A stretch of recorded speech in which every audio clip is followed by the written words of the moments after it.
নমস্কার বন্ধুরা, কেমন আছো সবাই? আশা করি সবাই ভালো আছো, আমিও ভালো আছি।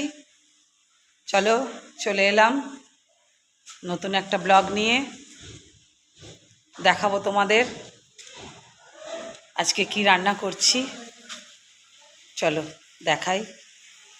দেখো বন্ধুরা, রাইস প্রায় করি বাড়িতে। রাইস করি, তার সাথে মুরগির মাংস করি, কষা মাংস করি। তা এবারে ছেলে মেয়ে বলল, মা মাংস করতে হবে না, তা করো, মিক্সড ফ্রায়েড রাইস করো সব কিছু দিয়ে। তো চলো দেখাই তোমাদের কি কি দিয়ে বানাচ্ছি। মিক্সড ফ্রায়েড রাইস করছি আজকে।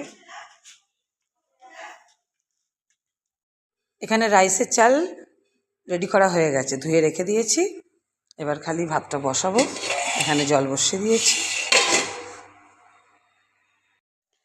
দেখো বন্ধুরা, সব কুটে নিয়েছি, সব রেডি করে নিয়েছি। কি কি দেব মিক্সড ফ্রায়েড রাইস। দেখো ডিম দেব, আর এখানে চিকেন আছে, চিকেন কুচো কুচো করে নিয়েছি, চিকেন দেব।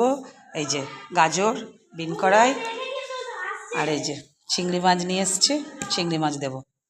এগুলো দিয়ে মিক্সড ফ্রায়েড রাইস বানাবো আজকে।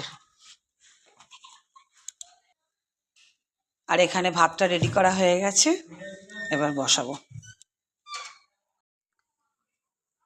দেখো এখানে সব রেডি করা হয়ে গেছে, চিংড়ি মাছ, ডিম, গাজর, বিন করা সব ভেজে রেডি করা হয়ে গেছে।